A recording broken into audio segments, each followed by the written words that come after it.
चैत्रमासे उत्तरायणे वसंतऋतो वासरस्वासरः भानुवासरे पुनर्वस नक्षत्रयुक्तायां नवमी तिथ्यां श्रीरामनवमी महापर्वदिन पुण्यकाल शुभसमये शुभरत्ने शुभनक्षत्रे शुभसन्दर्भे शुभयोगे शुभगमने एवं विशेषविशिष्टायां शुभदिवा अश्वौघा सायनामस्य पुष्पभेजनामस्य सारुकस्य समान्तरस्य अश्वयमानस्य यत्रोद्भवस्याय देवपालयत्रोद्भवस्याय वेङ्कटरमणार्गनामस्य लक्ष्मीनामस्य दिनेशकुमारनामस्य श्रीनिधनामस्य सन्दीपनामस्य ईश्वर्यनामस्य वेङ्कटविधानसनामस्य लक्ष्मी आध्यानामस्य चतुरामनामस्य सहस्रनामस्य दीपिकानामस्य सहरब्रह्मस्य सदान्तरस्य सर्वेभ्यो श्री अवसरार्पणेभ्यो नमो नमः इत्यादिः नानाविधोक्तस्य शतत्तरत्रस्य शतत्तरामस्य క్షేమస్తక్షత్ర అక్షత్ర పెట్టుకోండి ఆ యొక్క విశ్వక్షేమని ప్రార్థన చేసుకుందాం.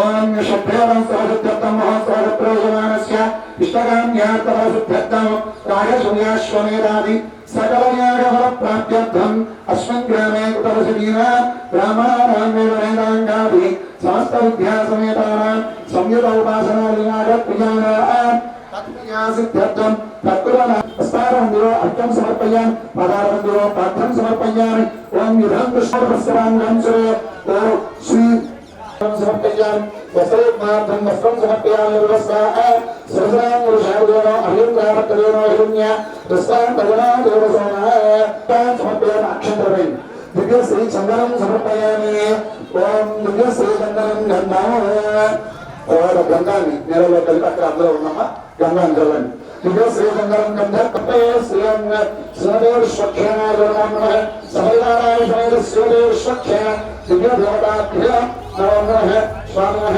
దివ్య దేవతామతే నమో నమః దివ్య శ్రీ चक्रप्रधारण्याय नमः विष्णुसेवापालकाय नमः ओम शोभाय नमः हेरंभाय नमः कपिलाय नमः यजवर्णिकाय नमः विश्वाय नमः विश्वक्षेणाय नमः स्वतरुद्धाय नमः सपरिवाराय नमः इंद्रसमान भवगणपति दिव्य नमस्ते गजमुखपुत्रं दिव्यपुत्रं गणपतिमीश प्रियं प्रणहुतपूर्वं विश्वक्षेण भगवानिति जय श्री राम जय श्री राम जय श्री राम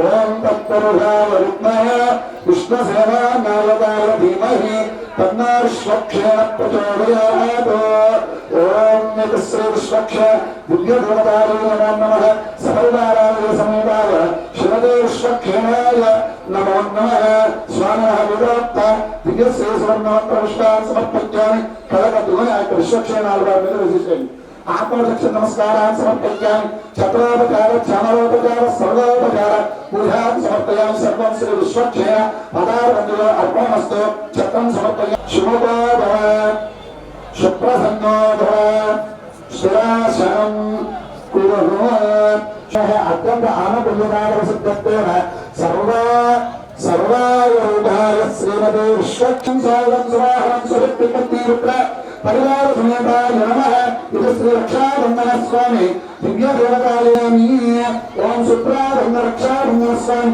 दिव्य देवताय नमो नमः ओम नमो भगवते संकर्षाय अनिरुद्धाय प्रद्युम्नाय भगवतो देवदेवोत्तमाय अभय अभय कच कच पच पच नच नच कप्रज कप्रज विप्रज विप्रज ओम धाकिनी शाकिनी महाराक्षस मोदनरेवती विनायक श्री आंजनेयाय श्री राम राम राम राम जयाधिक दिव्य देवताय नमो नमः तत्पुरुषाय विद्महे महादेवाय धीमहि रक्षाबंधन చేసి ఒక్కసారి నమస్కారం చేసుకుందామా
ఔషధమే ఈ యొక్క పుణ్యాహవచనం కాబట్టి ఆ యొక్క పుణ్యాహవచన తీర్థాన్ని చక్కగా జల్లుకున్న ఆ తదుపరి రక్షాబంధన కార్యక్రమాన్ని కూడా చూసుకున్నాం. ఆ రక్షాబంధన కార్యక్రమం కట్టుకుంటేనే మనం ఈ యొక్క కళ్యాణం చేయడానికి కైంకర్యులం.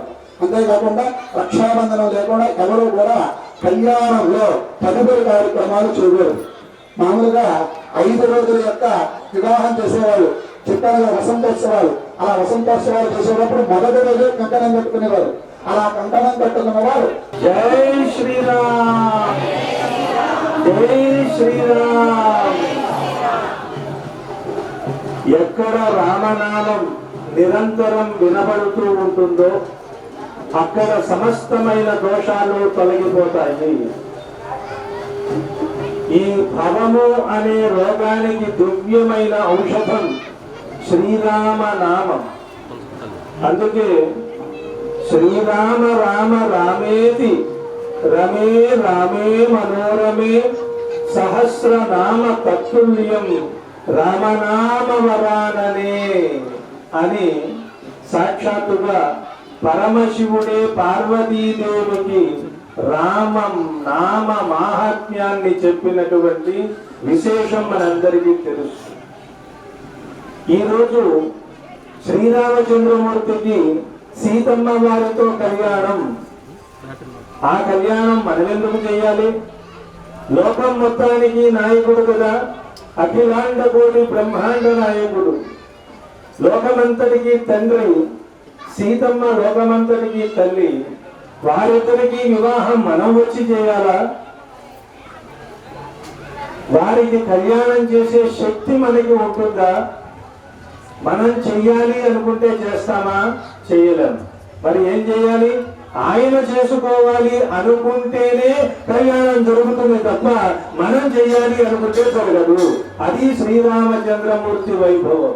తల్లి కైక అరణ్యాలకు పంపించాలనుకుంది. ఆవిడ పంపించాలనుకుంటే వెళ్ళలేదు. ఆయన వెళ్ళాలనుకున్నాడు కాబట్టి వెళ్ళాడు. సింహాసనం మీద అప్పుడు కూర్చోవాలి అనుకోలేదు. ఇప్పుడు కూడా సింహాసనం మీద ఇన్ని సంవత్సరాల నుంచి కూర్చోవాలి అనుకోరా. ఇప్పుడు సింహాసనం కావాలనిపించింది ఆయనకి. సింహాసనాన్ని ఇచ్చే అవకాశం శ్రీరామచంద్రుడికి లభించింది, మనందరికీ లభించింది. దశరథ మహారాజు వెళ్ళవద్దన్నాడు అడవులకి. రాజ్యం తీసుకోమన్నాడు, తీసుకోలేదు. ఇప్పుడు తీసుకోకూడదు అనుకున్నాడు. మళ్ళీ ఎప్పుడు తీసుకోవాలనుకున్నాడు? 14 సంవత్సరాల తర్వాత. అప్పుడు ఆయన కనిపించింది, స్వీకరించాడు.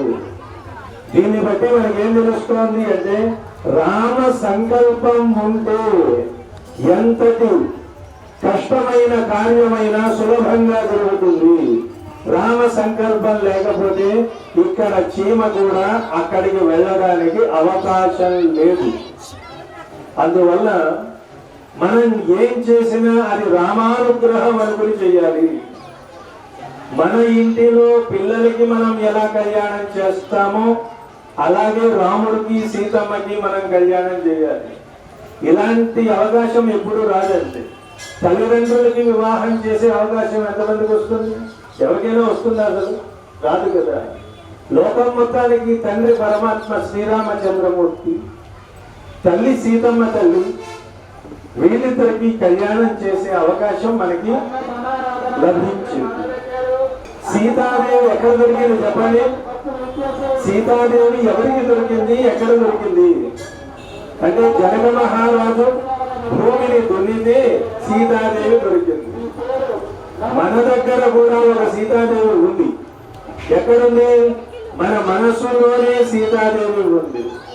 మన మనస్సుని మన బుద్ధితో ఒకసారి దున్నితే లోపల ఉండే ఆత్మే సీతాదేవి అన్నారు. ఈ ఆత్మలన్నీ వెళ్ళి పరమాత్మని పొందాలి. కానుమూలు దేవాలయంలో శ్రీ కోదండరామస్వామి వారి ఆలయంలో అత్యంత వైభవంగా శ్రీరామచంద్రమూర్తి కళ్యాణాన్ని మనం వీక్షించబోతున్నాం. ఇందాక అర్చక ముఖత ఏదైనా కార్యక్రమం జరగాలన్నారు. ఎక్కడి నుంచో వచ్చినటువంటి పరమాత్మ పరాధీనుడై ఉంటాడు. ఇది అర్చావతారము అన్నారు. పర, వ్యూహ, విభవ, అర్చావతార, అంతర్యామి స్వరూపాలని భగవంతుడికి 5 స్వరూపాలు ఉంటాయి. లోకంబులు లోకేశులు లోకస్తులు తెగిన తుది అలోకంబకు పెంచీకటి కవ్వల ఎవ్వందు స్వరూపం ఉండదు అనే తత్వం. అక్కడి నుంచి వ్యూహాత్మకుడై క్షీరసాగరంలో ఉండి ఎవరికి ఏ కష్టం వచ్చినా సరే కాపాడడానికి సిద్ధంగా ఉండేది వ్యూహము. పర, వ్యూహ, విభవము మూర్తిగా అవతరించాడు. అలా అవతరించి లోకానికి ఒక ఆదర్శమైన మార్గాన్ని చూపించిన వాడు శ్రీరామచంద్రుడు. మనకి కష్టం వస్తే ఏమంటారండి మీరంతా? కష్టం వస్తే ఏమంటారు? అయ్యో రామచంద్ర అంటారు. ఆకలి వేస్తే ఏమంటావు? ఆకలి వేస్తే ఏమంటావు? అన్నమో రామచంద్ర. ఏదైనా తప్పు చేస్తే అయ్యో రామ, రామ రామ. ఏ మాట మాట్లాడినా మనం ఏ పని చేసినా సరే రాముని నుంచి తప్పించుకోలేం.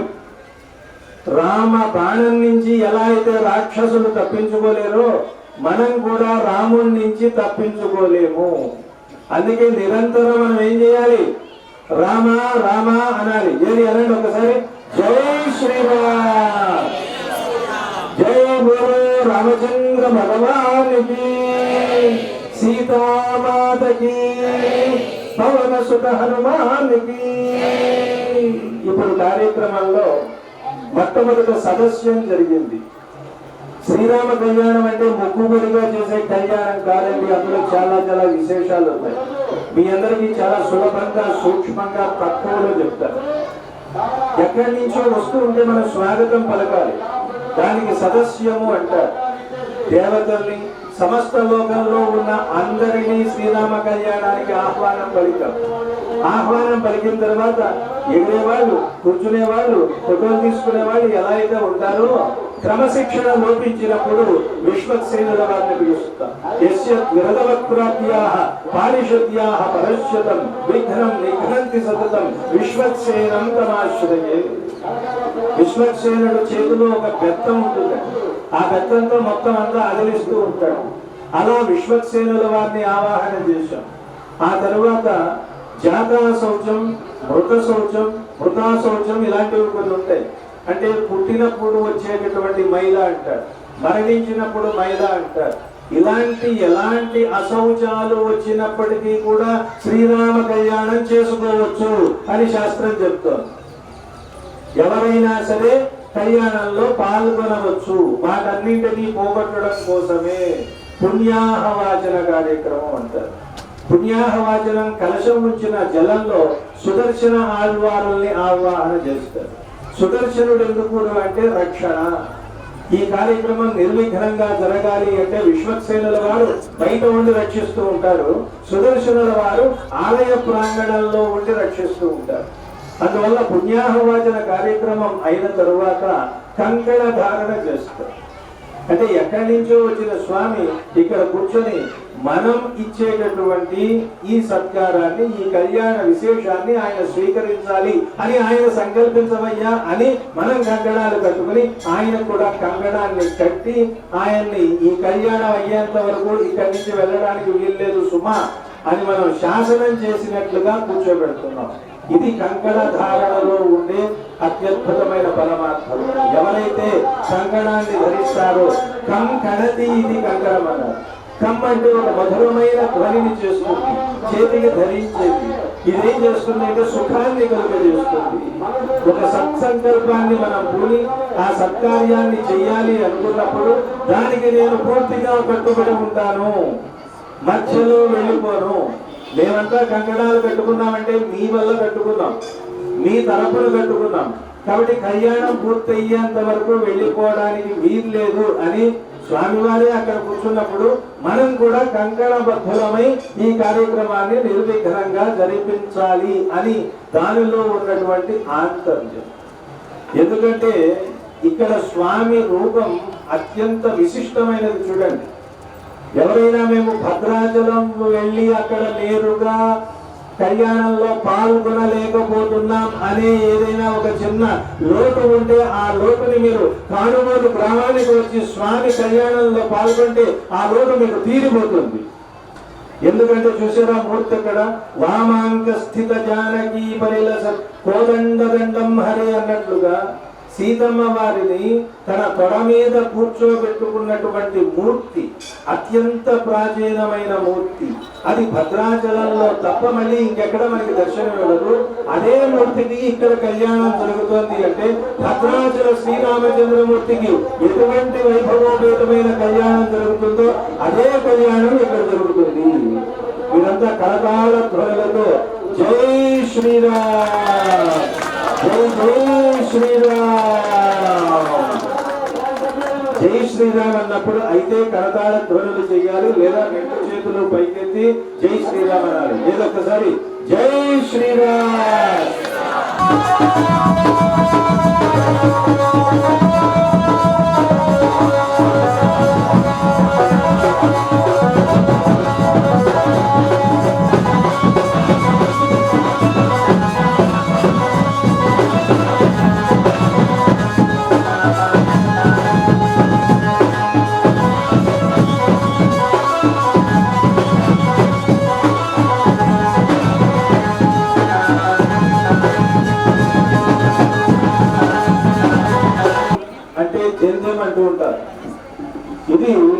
ధర్మానికి ప్రతీక, కాలానికి ప్రతీక. ఇప్పటి వరకు కళ్యాణానికి కావలసిన పెద్దలందరినీ ఆహ్వానించాం, క్రమశిక్షణగా ఉండమన్నాం. అయితే ఇప్పటి నుంచి అసలు కళ్యాణ ఘట్టం ప్రారంభమవుతుంది. యజ్ఞోపవీతాన్ని 2 సార్లు ధరింపజేస్తారు. అందుకే మీకు ఉత్తర జంధ్యాలు అనే కార్యక్రమం ఒకటి ఉంటుంది. అంటే చదువు మొదలు పెట్టేటప్పుడు యజ్ఞోపవీతాన్ని వేసి ఉపనయనాన్ని చేసి విద్యాభ్యాసం ప్రారంభించమంటారు. ఆ తర్వాత చదువు పూర్తయిన తరువాత ఇప్పుడు ఆధునిక భాషలో కాన్వకేషన్ అంటాం. నువ్వు చక్కగా బాగా చదివావు, నువ్వు సర్టిఫికేట్ తీసుకుని వెళ్ళు అని చెప్పేటప్పుడు ఇంకొక యజ్ఞోపవీతం వేస్తారు. ఇది ఆ రెండోది వేసేది ఉత్తర జంధ్యాలు అనడానికి కారణం అది. ఇప్పుడు మన రామచంద్రమూర్తి భగవంతుడు కాదు, మన అబ్బాయి విద్యాభ్యాసం పూర్తయింది, ఉత్తర జంధ్యాలు వేసి వివాహం చేయడానికి కావలసిన యోగ్యత వచ్చింది. వివాహం విద్యనాశాయ అంటూ ఉంటారు. అందువల్ల విద్యాభ్యాసం అయిపోయిన తరువాతే వివాహం చేయాలి అనేది సంప్రదాయం. ఎన్నేళ్లకి రాముడికి పెళ్లి జరిగిందండి? ఎన్ని సంవత్సరాలకి జరిగింది? రాముడికి ఎన్నేళ్ళు, సీతకి ఎన్నేళ్ళు?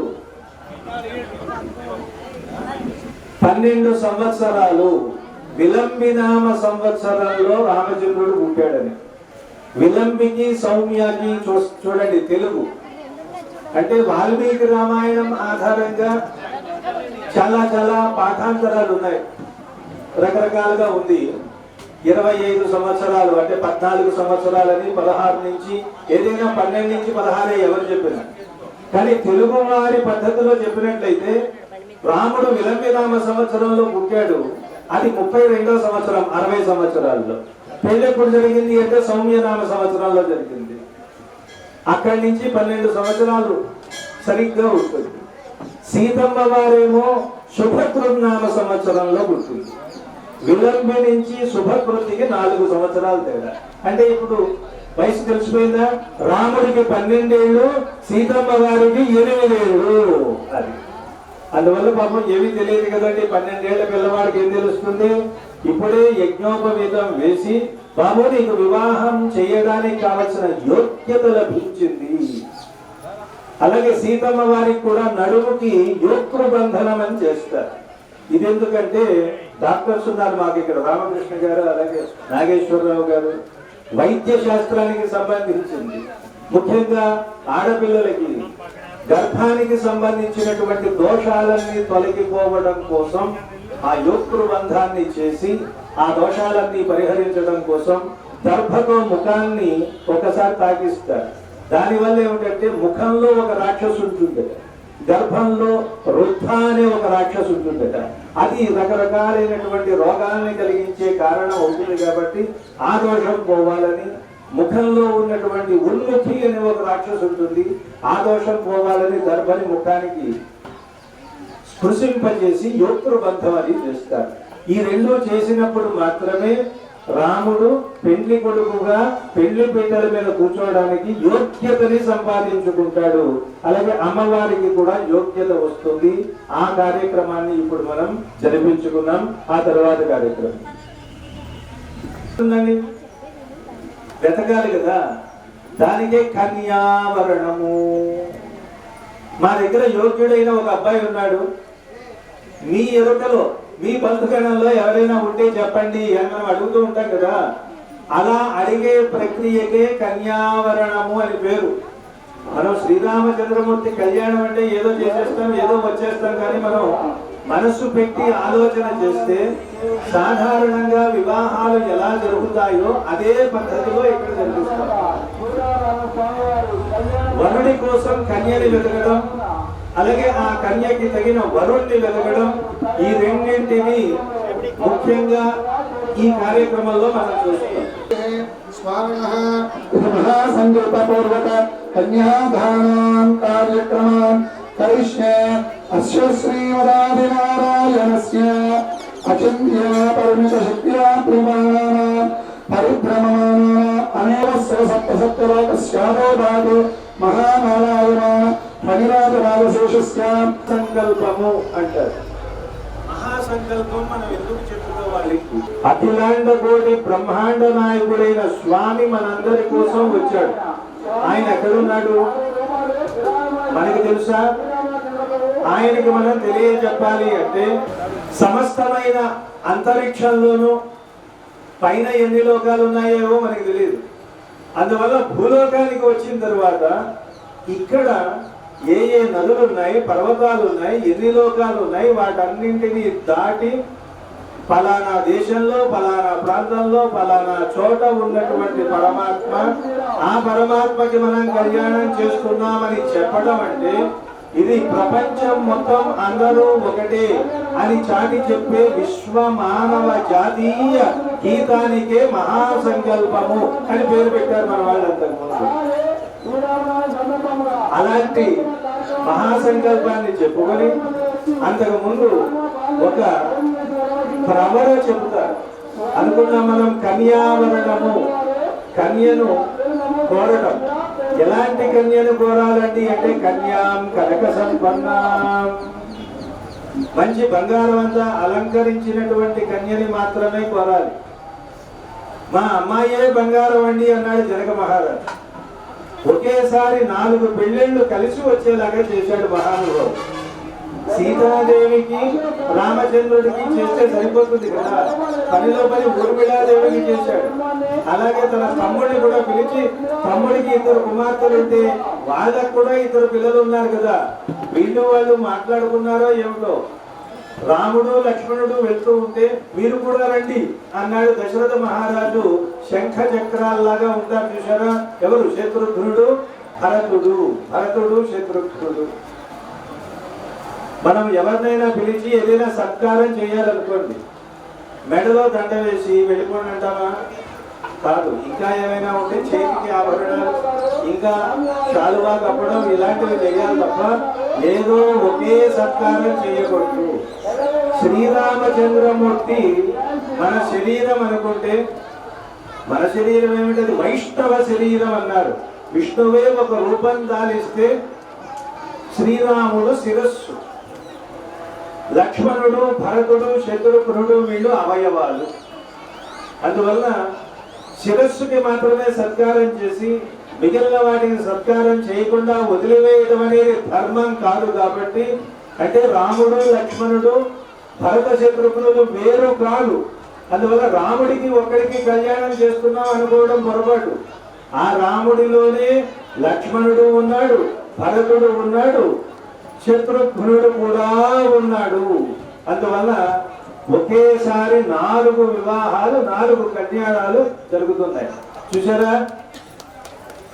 ఎక్కడైనా సరే ఒక పెళ్లికి వెళ్తే 4 పెళ్లిళ్ళు చేసిన ఫలితం వస్తుంది. ఇప్పుడు మనం కన్యాదానం చేసి వరుడికి కాళ్ళు కడిగి ఆ జలం మీ అందరి మీద సంప్రోక్షణ చేస్తారు. అది ఎలాంటిదయ్యా అంటే పరమ పావనమైనటువంటి గంగా నదితో సమానమైనది. విష్ణు పాదోద్భవ గంగా అన్నారు. అంటే ఏ సాధారణమైన జలాన్ని స్వామికి అభిషేకం చేసినా అది ప్రయాగ క్షేత్రంలో ఉన్న గంగ అంత పవిత్రమైపోతుంది. అలా కన్యావరణం చేసి మహాసంకల్పం చెప్పి, ఈ మహాసంకల్పం చెప్తున్నప్పుడు సంకల్పం మళ్ళీ ఒకసారి చివరిలో చెబుతారు. చెప్పినప్పుడు మీరందరూ మీ పేర్లు కానీ గోత్రాలు కానీ మనసులో ఒకసారి సంభావన చేసుకొని ఇప్పుడు అసలైనటువంటి ముహూర్తంలోకి మనం ముందుకు వెళ్ళబోతున్నాం.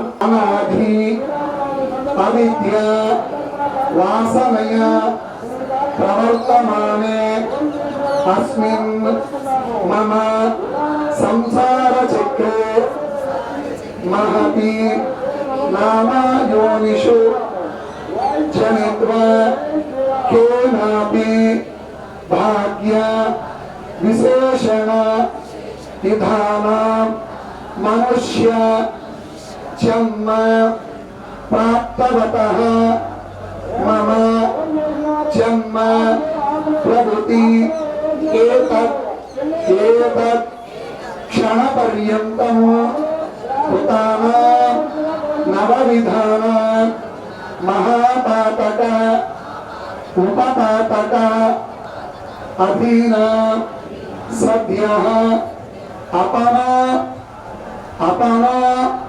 ద్వారా శ్రీమన్నారాయణ శ్రీ సీతారామస్వామి. మన మనసులో ఉన్న భావన కోరికలు ఏవైతే ఉంటాయో అవన్నీ తీరుతాయి. అందరికీ ఒక ఆలోచన ఉంటుంది. రాముడే కష్టాలు పడ్డాడు కదండి, రాముడు సీత పడినన్ని కష్టాలు ఇంకెవరూ పడలేదు, అందువల్ల రాముడిని కొలిస్తే మనకి కష్టాలు వస్తాయేమో అనుకుంటారు కదా. కానీ అది నిజం కాదు. శ్రీరామచంద్రుడు ఎంతో దయామయుడు కాబట్టి కష్టాలన్నింటినీ తాను తీసుకుని సుఖాలని లోకానికి ఇవ్వడం కోసమే ఉన్నటువంటి ఏకైక పరంధాముడు శ్రీరామచంద్రమూర్తి. జై బోలో రామచంద్ర భగవానికి జై, సీతామాతకి జై. ఇప్పుడు కన్యాదానం జరుగుతుంది. కన్యాదానం చేసేటప్పుడు గోదానం చేయొచ్చు, హిరణ్యదానం చేయొచ్చు, అలాగే వస్త్రదానం చేయొచ్చు. మా అవసర ట్రస్ట్ తరఫున కళ్యాణంలో కూర్చున్న వాళ్ళకి, ముఖ్యంగా ఈ దేవాలయానికి సేవ చేసిన వారికి, చేస్తున్న వారికి, చేయవలసిన వారికి వస్త్రాలను బహూకరించడం కోసం శ్రీరామచంద్రమూర్తి సంకల్పించాడు.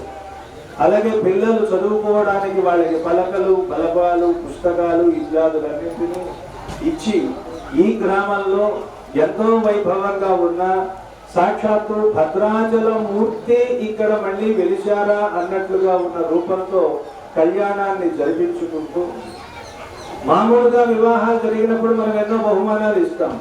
మరి అంత లోకమంతా పట్టనటువంటి తండ్రి అలాంటి తల్లి తండ్రికి వివాహం జరిగించేటప్పుడు మనం కూడా ఇతోధికంగా దానం చేయాలి. ఇప్పుడు అర్చక స్వాములు దానం రూపంలో మీ అందరి దగ్గరికి వస్తారు. అందువల్ల మీ పెద్ద మనసును కూడా చూపించవలసినటువంటి సందర్భం అది శ్రీరామచంద్రమూర్తి వైభవానికి తార్కాణంగా ఉంటుంది. అలాంటి సమస్తమైన పుణ్యాలను కలిగించే నామం కాబట్టి రామనామాన్ని స్మరణ చేస్తూ మనం ఏ పనైనా చేయాలి. ఏదైనా ఒక పని మొదలుపెట్టి రామనామ స్మరణ చేస్తూ మనం పూర్తి చేయకుండా పోయినప్పటికీ కూడా ఆ పని తర్వాత వాళ్ళు చేస్తారు. దీనికి ఏమైనా ఉదాహరణలు ఉన్నాయా అంటే ఉన్నాయి. జటాయువు పేరు వినుంటారు రామాయణంలో. ఆయన ఏమనుకున్నాడు, రావణాసురుడితో గొడవ పడ్డాడు. సీతమ్మ వారిని తీసుకువెళ్తుంటే అడ్డుకున్నాడు, రెక్కలు తెగిపోయాయి. రాముడు వచ్చే వరకు పలుకుదాం అనుకున్నాడు. రాముడు వచ్చాడు, కానీ రావణాసురుడి గురించి చెప్పకుండానే పోయాడు. మరి అది ఏమిటి, రామకార్యం కదా. అందువల్ల ఏం జరిగింది, కొన్నాళ్ళు పోయిన తర్వాత సుందరకాండలో ఆయన సోదరుడు సంపాతి వచ్చి ఇదే విషయాన్ని రాముడికి చెప్పాడు. సీతాదేవి ఎక్కడుందో ఆయన చూసినట్లుగా చెప్పాడు. నిజానికి చూడలేదు, చూసింది సోదరుడు. కానీ సంపాతికి ఆ శక్తి ఉంది. గ్రద్దలకు దూరదృష్టి ఉంటుంది, అలాగే వేగం ఉంటుంది, రెండు ఉంటాయి. అలా సంపాతి రామకార్యాన్ని పూర్తి చేశాడు. మొదలు పెట్టడం వరకే ఏదైనా మన చేతుల్లో ఉంటుంది, పూర్తి ఆయనే చేయిస్తాడు. అందువల్ల నేను ఇది చేయగలనా చేయలేనా అనుకుని వెనకాడవలసిన అవసరం లేదు. ప్రారంభించి వదిలేస్తే అది పూర్తి చేసుకునే బాధ్యత రాముడిదే. రాముడు ఎక్కువ ఇవ్వడు, తక్కువ ఇవ్వడు, గుర్తుపెట్టుకోండి. ఎంత కావాలో అంతే ఇస్తాడు. ఏ ఒక్కటి పక్కకి పోనివ్వడు. మొత్తం శ్రీరామచంద్రుడు కాలినడకన వెళ్ళి ఈ రాజ్యం అంతా సరిగ్గా ఉందా లేదా అని చూసుకుని వచ్చాడు. అంటే అంత లెక్కలు ఖచ్చితంగా ఉండాల్సిందే, ఏది పక్కకి వెళ్ళడానికి వీలు లేదు. అలాంటి వ్యక్తే మనం ఏది కోరితే అది ఇస్తాడు. కాబట్టి మీ మనసుల్లో మీ సంకల్పాలు, కోరికలు వాటన్నింటినీ తలుచుకుంటూ మనం కన్యాదానంలోకి వెళ్దాం.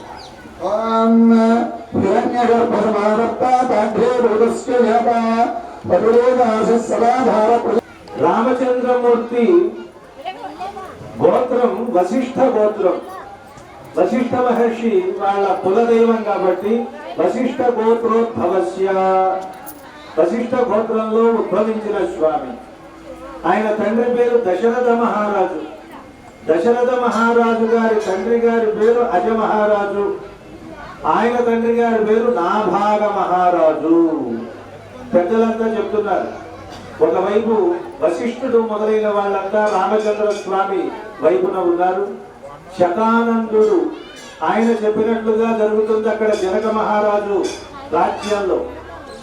వీరి వివాహం కూడా అప్పుడు ఎలా జరిగింది అంటే కేవలం బ్రహ్మర్షులే చేశారు తప్ప మిగిలిన వారు ఎవరూ చేయలేరు. కౌసల్య, సుమిత్ర, కైకేయి కూడా రాలేదు. ఆడవాళ్లు లేకుండానే వివాహం జరిగేది ఆ రోజులు, ఆనాటి సంప్రదాయం. అయితే వశిష్ఠ గోత్రంలో పుట్టినవాడు దశరథ మహారాజు కుమారుడు, అజ మహారాజు గారి మనుమడు, నాభాగ మహారాజు గారి ముని మనవడు అయిన శ్రీరామచంద్రునకు మరి సీతమ్మ వారు జనక మహారాజు గారి కుమార్తె. ఆ వంశంలో అందరికీ జనకుడు అని పేరుంటుంది. వాళ్ళకి మామూలుగా పేర్లు ఉంటాయి, కానీ అందరినీ జనకుడు అంటూ ఉంటారు. ప్రిన్సిపల్ అంటే ప్రిన్సిపల్ గారే కదా, ఏ పేరున్నా సరే. అలాగే జనకుడు. ఈయనకి పేరు లేదా అంటే శీరధ్వజుడు పేరు. ఆయనకి నాగలి గుర్తు, ఆయన రథం మీద నాగలి ఉంటుంది. అందువల్ల ఆ నాగలితో దున్నుతూ ఉంటే పుట్టింది ఆవిడ కాబట్టి సీత.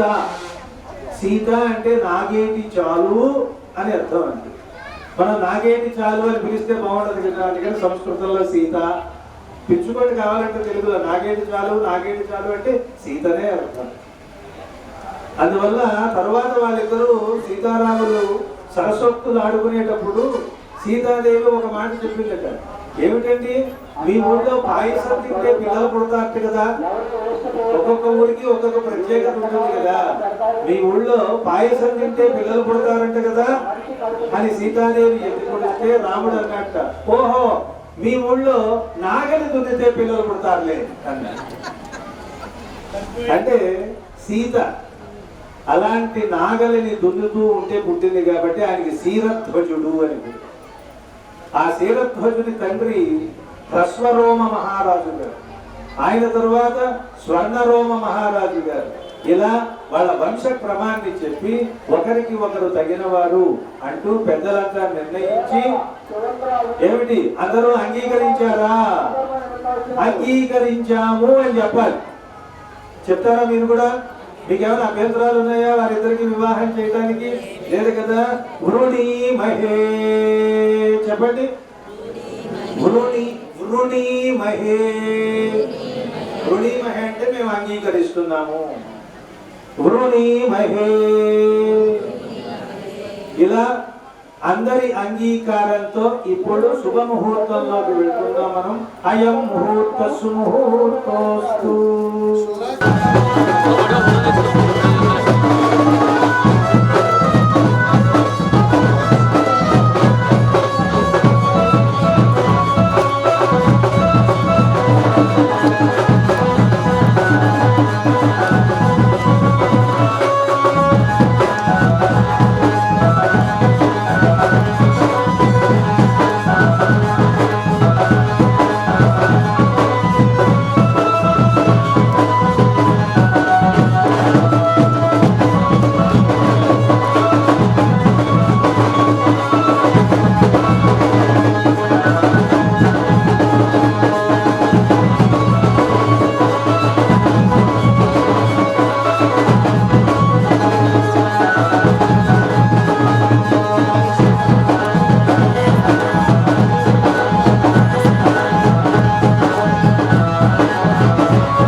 ఉత్తర భారతదేశంలో జీలకర్ర బెల్లం పెట్టడం లేదు.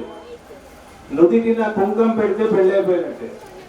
ఆ రోజు రామచంద్రుడు సీతమ్మ వారిని వివాహం చేసుకోవడం కూడా ఇలా చేసుకోవాల. చేతిలో చెయ్యి వేస్తే వివాహం అయిపోయినట్టే, దాన్ని పాణిగ్రహణము అన్నారు. అలాగే మంగళ సూత్రాన్ని ధరించడం కూడా ఇక్కడి సంప్రదాయం, దక్షిణ భారతదేశంలోని సంప్రదాయమే. అందులో కూడా తెలుగు వాళ్ళకే మంగళసూత్రం మీద ఎక్కువ పట్టు, మిగిలిన వాళ్ళందరికీ అంత లేదు, అప్పుడప్పుడు తీసేస్తూ ఉంటారు. కానీ ఇక్కడ మాత్రం మంగళసూత్రాన్ని అత్యంత పవిత్రమైనదిగా భావించి గౌరవించడం అనేది ఉంది.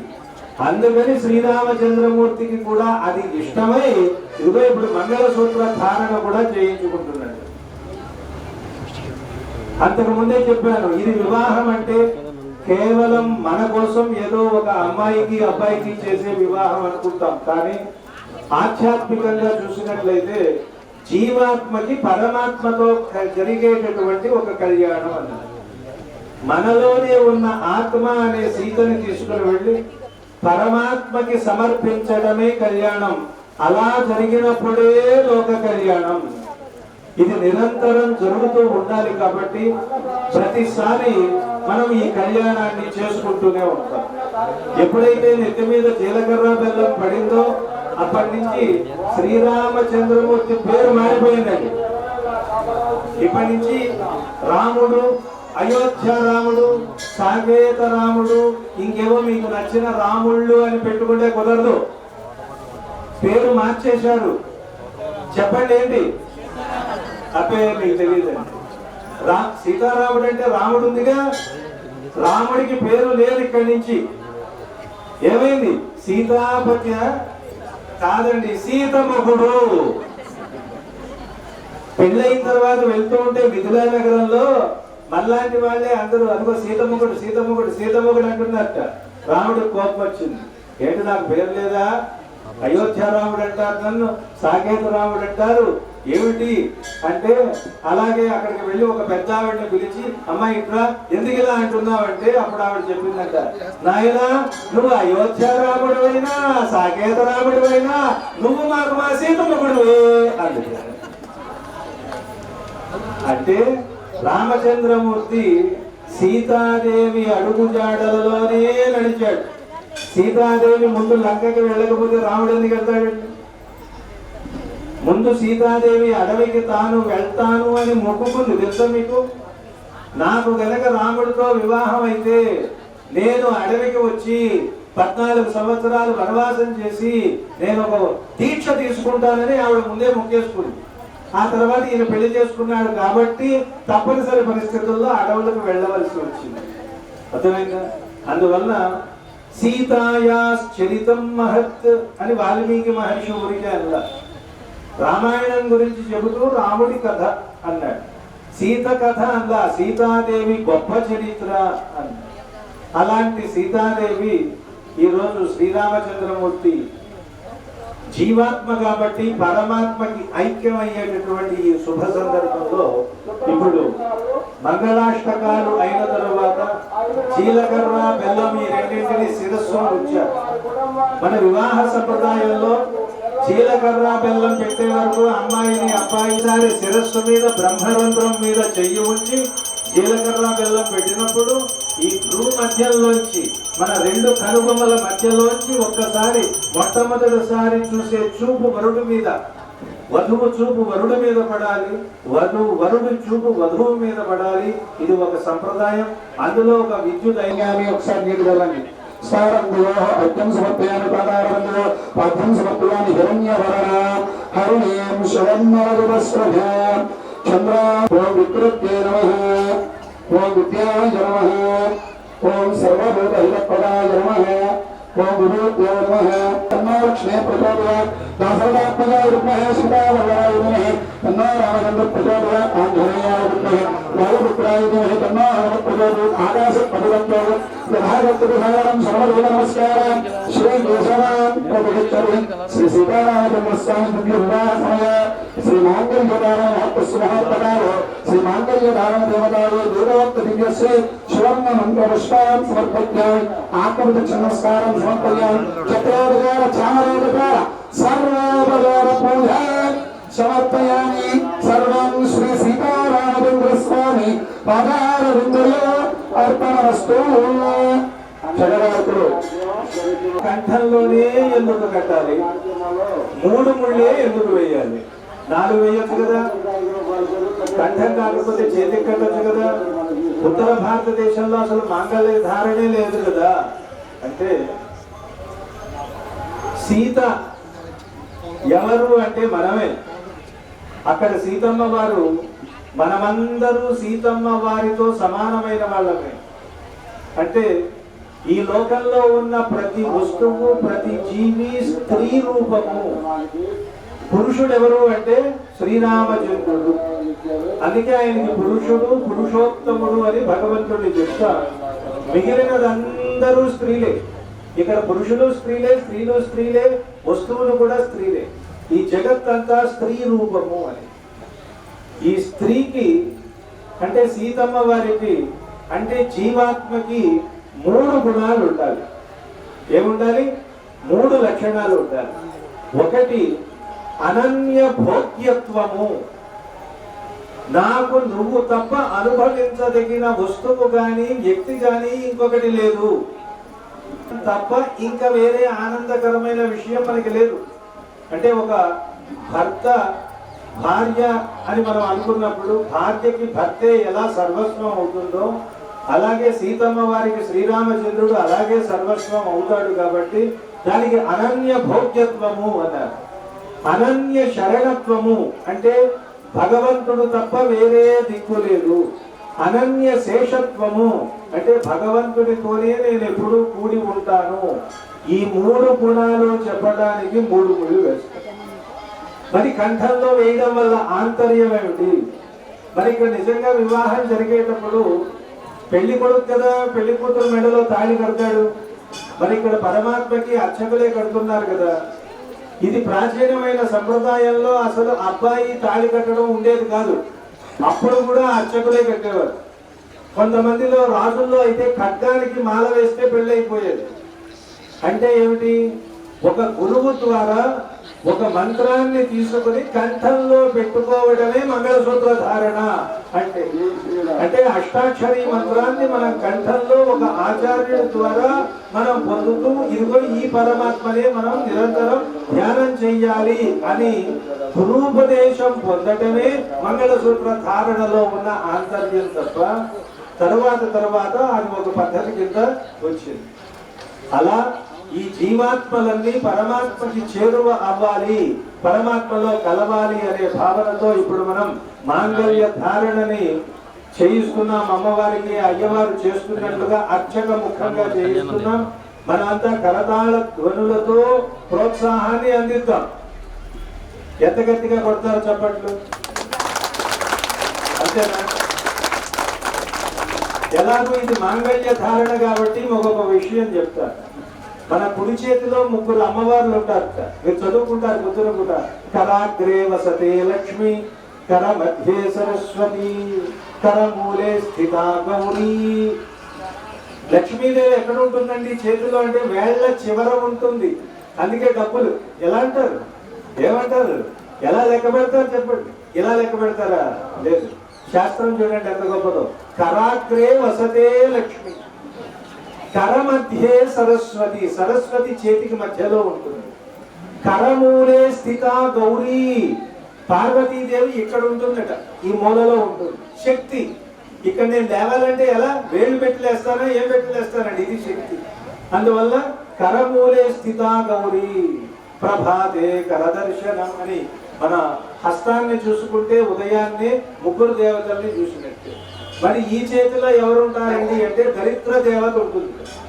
ఇప్పుడు ఒక యుద్ధం జరుగుతుంది. లక్ష్మి, పార్వతి, సరస్వతి 3 కలిసి దరిద్ర దేవత ఉన్న చేతి మీద చరుస్తున్నారు. అది చప్పట్లు కొట్టడం అంటే. అంతేనా? గట్టిగా చప్పట్లు కొడితే ఏమవుతుంది? దరిద్ర దేవత పారిపోతుంది. మెల్లిగా కొడితే మళ్ళీ వచ్చేస్తుంది. మళ్ళీ మీరు రావాలనుకునే వాళ్ళు మెల్లిగా కొట్టండి. ఇక జన్మలో మాకు దరిద్రం వద్దు అనుకునే వాళ్ళు ఎలా కొడతారో చూపించండి.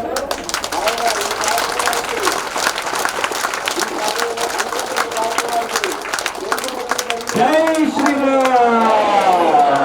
మాంగళ్య ధారణ. ధ్రువం తే రాజా రాష్ట్రం ధారయతాం ధ్రువం. మాంగళ్యం.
సిహెచ్ సుబ్రహ్మణ్యం గారు ముందులా పట్టుకొని మీరంతా పట్టుకోండి.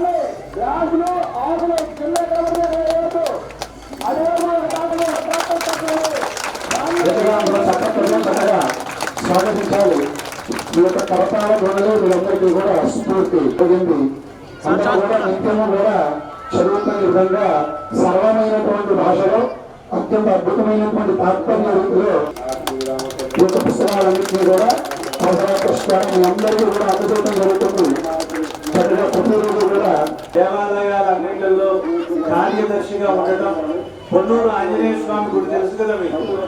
ఆ ఆలయానికి కూడా ఒక విశేషమైన కృషి చేస్తున్నారు.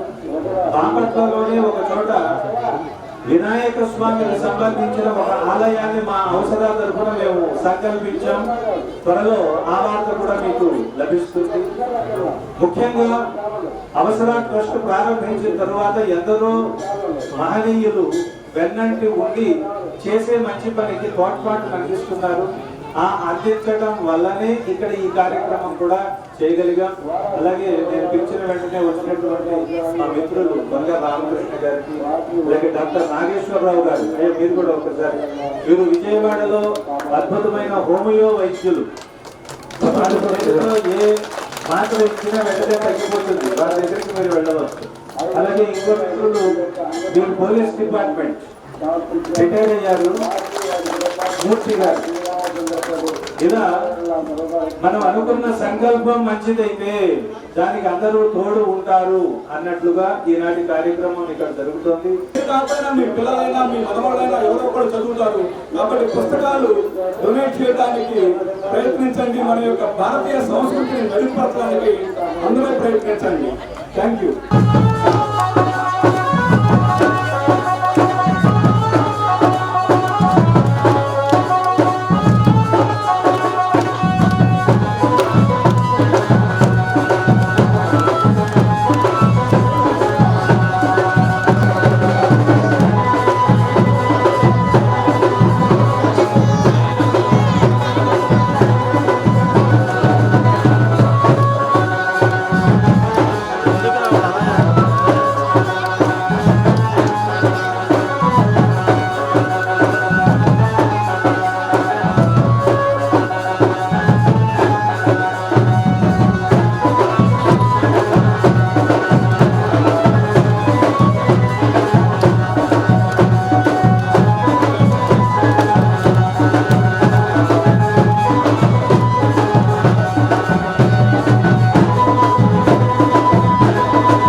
ఇక అవసర తరపున చక్కగా స్వామివారికి యొక్క పట్టు వస్త్రాలు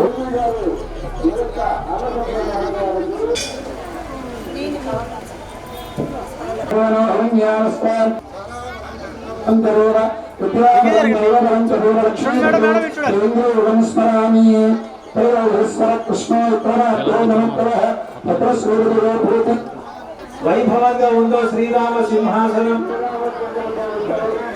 ఈనాటి శ్రీరామ కళ్యాణానికి అప్పుడు మనం అనుకున్నట్టుగా లక్ష్మణుడు, భరతుడు, శత్రుఘ్నుడు మిగిలిన వాళ్ళు రావడం కాదు. ఇప్పుడు కేశవ స్వామి కూడా వచ్చారు. పైన ఉన్న మూర్తులు కేశవుడు, శ్రీదేవి, భూదేవి. అంటే శ్రీరామచంద్రమూర్తితో కేశవ స్వామి, శ్రీదేవి, భూదేవి కలిసి ఉండడం అనేది చాలా విలక్షణమైనది. ఆ రూపం ఈ మూర్తులకు ఎప్పుడు ఏ కళ్యాణం జరిగినా వైభవంగా ఉండాలని ఒక సంకల్పంతో మా అవసర ట్రస్ట్ తరఫున అన్నపూర్ణ గారు ఈ సింహాసనాన్ని దాతృత్వం వహించి లోకం మొత్తానికి రామ వైభవాన్ని చాటి చెప్పడానికి కృషి చేశారు. మీ అందరూ కరతాళ ధ్వనులతో ఒకసారి ప్రోత్సాహాన్ని అందించారు. నిజానికి వారి మాతృమూర్తి పేరు మీద ఇవ్వాలని దాన్ని మా ద్వారా ఇప్పించి ఈ అవకాశాన్ని కూడా మాకే కలిగేలాగా చేశారు. అది విశేషం. ఇప్పుడు కళ్యాణాన్ని జరిపించిన వారికి అలాగే ఇక్కడ ఉన్నటువంటి వారందరికీ పుస్తకాలని, దాంతోపాటు ఈ ఆలయానికి విశేషమైన కృషి చేసిన వారందరికీ వస్త్రాలని, వీటన్నిటిని మేము ఒక్కొక్కటి ఇస్తూ ఉంటాం. అలాగే అందరికీ కూడా రామప్రసాదం కింద ఫలాన్ని కూడా అందిస్తాం. మీరు ఒక్కొక్కరు వచ్చి తీసుకోవచ్చు. అలాగే స్వామివారి కళ్యాణం అయింది కాబట్టి మరి కట్నాలు సమర్పించుకోవాలి. కట్న కానుకలు సమర్పించుకునే వాళ్ళు ఎవరైనా ఉంటే ఒక పక్క నుంచి కట్న కానుకలు సమర్పించి అలా వెళితే రామప్రసాదంగా ఆచార్యుల వారు మీకు ఫలాన్ని అలాగే పుస్తకాలను ఇవ్వటం జరుగుతుంది. ఆయన అక్కడ కూర్చుంటారు. ఇది వచ్చి చక్కగా మీరందరూ కూడా చదివింపులు చదివించి ఆ ఆచార్యుల వారికి నమస్కరించి ఆయన ఇచ్చేటువంటి దివ్యమైనటువంటి రామప్రసాదాన్ని తద్వారా ఆ యొక్క పుస్తకాన్ని స్వీకరించి పరిపూర్ణమైనటువంటి కళ్యాణం